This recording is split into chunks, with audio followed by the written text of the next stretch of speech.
sudah nikmat kok, apalagi cashnya, kontannya. Sebaliknya kalau ada orang rajin ibadah, rezekinya seret, jangan jadi alasan. Kok lu nggak sembahyang? Alah, tetangga gua rajin sembahyang melarat terus. Ya memang sholat itu bukan dengan target dunia, target akhirat, saudara-saudara. Oleh sebab itu, seorang muslim adalah seorang yang berpandangan luas, berjiwa lapang. Maksudnya apa? Tujuan jangka pendek dan jangka panjang ini harus dia raih kedua-duanya. Ini yang oleh Al-Quran diajarkan agar setiap muslim mencapai fid dunya hasanah wa fil akhirati hasanah. Kebaikan di dunia, kebaikan di akhirat. Itu arti hasanah. Jangan macam orang dulu, punya istri 2 pergi haji. Yang satu yang muda istrinya namanya Hasanah, yang satu namanya Khadijah. Waktu tawaf keliling Ka'bah, si suami ini nggak bisa doa apa-apa kecuali Rabbana Atina itu. Tiap putaran Rabbana Atina fid dunya hasanah wa fil akhirati hasanah. Putaran kedua Rabbana Atina fid dunya hasanah wa fil akhirati hasanah. Ini istri tuanya yang namanya Khadijah dengerin aja.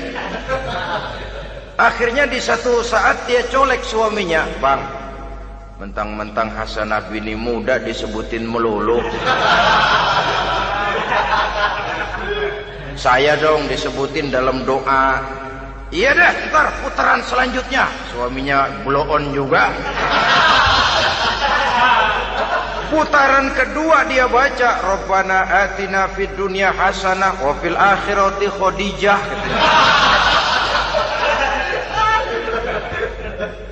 Saudara-saudara, itu makna refleksi daripada doa tadi itu, doa sapu jagat.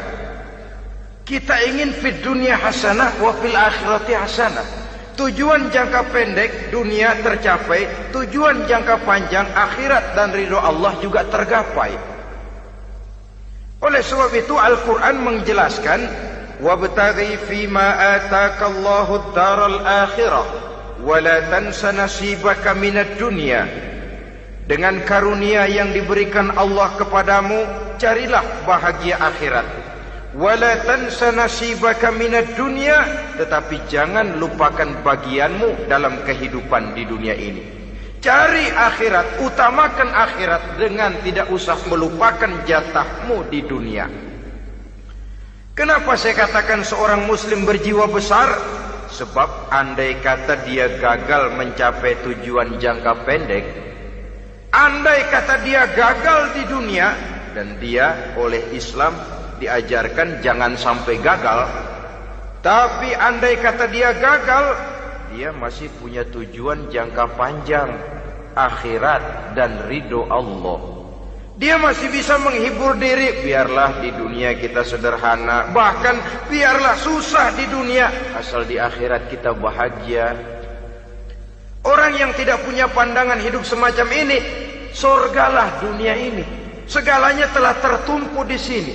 Bila umurnya selesai, ajalnya datang, selesai sudah surganya sampai di situ, dan dia tidak punya pengharapan lain di belakang itu. Maka seluruhnya bertumpu pada kehidupan di dunia, padahal dunia seperti air laut, makin diminum makin haus, makin kering tenggorokan.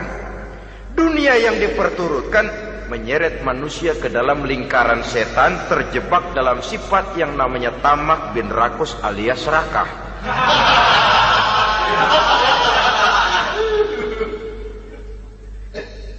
Andai kata dia gagal untuk tujuan jangka pendek, dia masih punya tujuan jangka panjang, akhirat. Dia masih sanggup berkata, biar di dunia kita sederhana, bahkan biar kebelangsak sengsara susah di dunia, asal di akhirat kita bisa bahagia. Kan masih ada harapan. Yang paling bangpak, paling rusak betul, sudah di dunia sengsara, di akhirat celaka. Di dunia rumahnya gubuk, pinggir kali miring,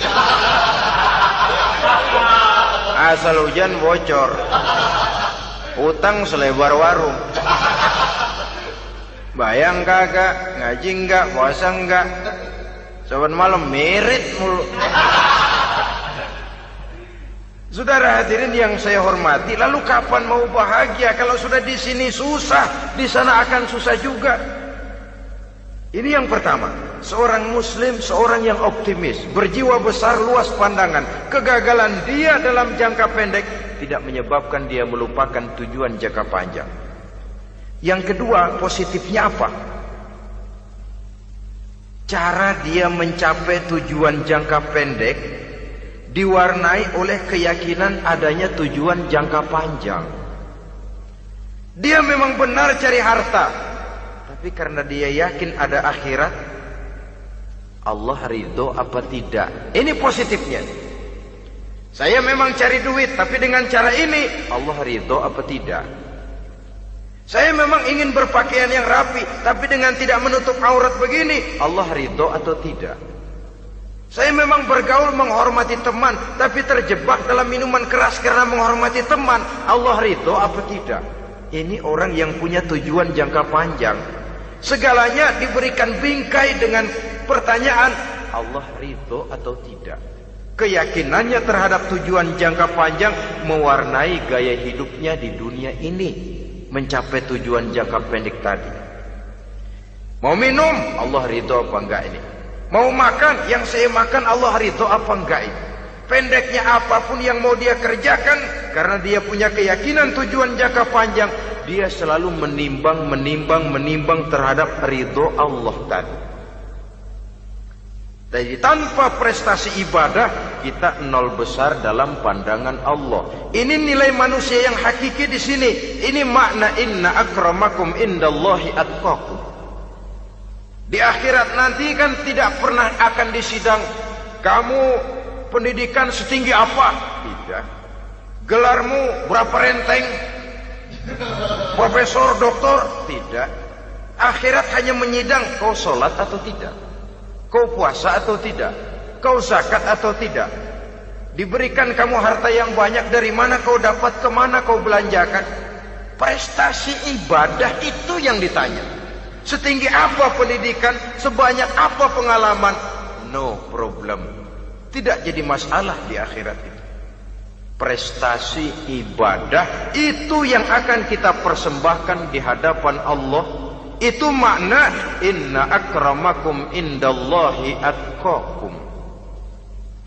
Kerbau dinilai dari dagingnya, makin gemuk makin mahal harganya. Tapi ada perkutut lebih mahal dari kerbau. Perkutut itu mahalan mentahnya loh daripada matangnya. Karena harga perkutut pada suaranya.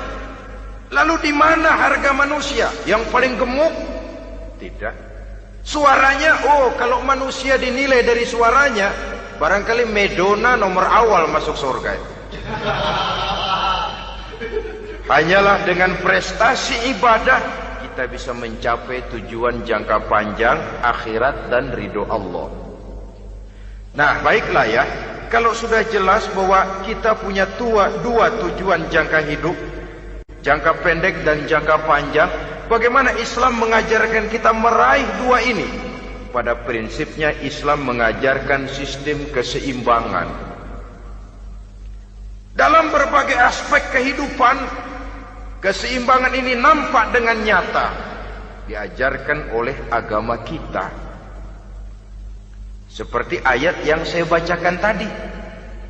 Dengan karunia yang diberikan Allah kepadamu, cari negeri akhirat, tapi jangan lupakan bagianmu di dunia ini.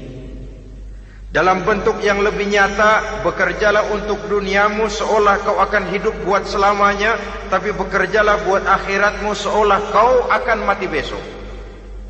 Manifestasinya dalam kehidupan, misalnya orang kaya diperintah membantu yang miskin, tapi orang miskin dianjurkan berusaha. Jangan mengandalkan hidup kepada yang kaya, seimbang. Kamu kaya, betul Pak, bantu yang miskin. Kamu miskin, iya Pak, berusaha. Seimbang. Tuan rumah diwajibkan menghormati tamu, tamu diwajibkan tahu diri, seimbang.